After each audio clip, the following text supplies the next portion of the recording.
Yeah, liar, liar. Pants on fire. New York Congressman Anthony Weiner is just the latest high-profile person who cannot seem to keep his intimate photos to himself. Democrats are calling for him to be investigated by Congress. Republicans, they want him gone completely. Congressman Weiner says that's not going to happen. He has admitted to lying, but you know, he's a little bit vague on the whole cheating thing. So, Nina Atwood, that's where you come into the picture. Psychotherapist and relationship expert. We appreciate you being here tonight. Yep. Listen, everybody's talking, everybody's texting about this. What's your take? Is sexting cheating? Well, of course it is. Okay. Anything that you do that you don't want your spouse to know and you're doing it with another person is wrong. You've crossed a line, you've crossed a boundary in the relationship, and that, of course, is cheating. You know, the term emotional affair has been around for a long time. Well, this is just another version. This is the 21st century version of emotional affair. And I'm not saying, I'm not going to judge Congressman Weiner, but he's saying, listen, I did nothing wrong, is essentially kind of what he seems to be saying. Well, if he did nothing wrong, why is his wife devastated? Why is he apologizing to his wife in a press conference on national television?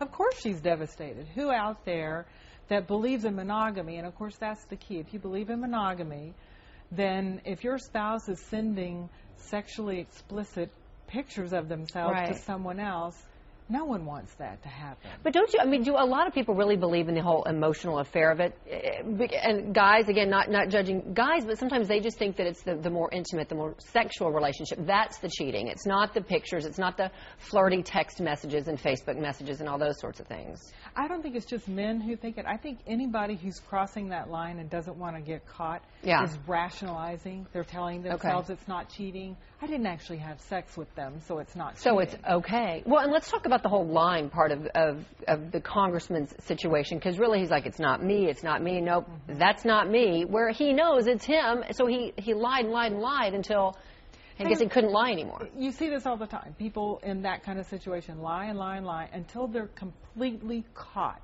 Right. Then you get the tearful confession and the apologies and that sort of thing, but it's sort of crocodile tears. Right. Because they're really not sorry that they did sorry it. they got caught. They're sorry they got caught. That's what they're really upset about. Yeah. And you know what amazes me, though, is in our electronic world where everything we do is really, it is stamped out there somewhere that people think that they can get away with something. Well, you know, if you're not a public figure, if you're some guy working in a cubicle somewhere and nobody knows you from anybody else and you're out there sending things like this out into the internet, the odds of you getting caught are pretty slim, and the consequences aren't so high. Right.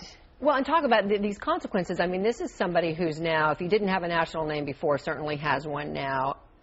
Is this in the worst kind of way? Right, right. Is this at all, I guess, an addiction? Because he did come forward and say, hey, you know what, I talked about my behavior like this with my wife before we got married, and now it's kind of continued after his marriage, or so it seems.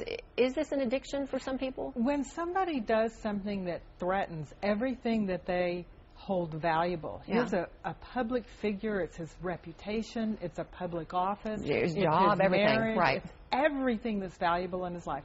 When somebody threatens all of that with their behavior and they do it anyway, that's an addiction. So can you get through it? Yeah. It's possible, but it's a ton of work. It could take years. It's probably not new. Yeah. He's probably been doing this sort of thing or something like it for a long time, highly likely. So the recovery process is really difficult.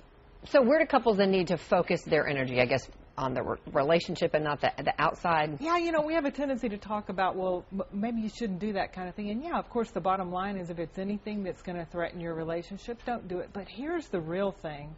Put that same energy into being the best possible spouse and partner. You won't have time for any of the rest of that. Advice we all need to take. Nina Atwood, thank you for joining us tonight. You bet. Appreciate it.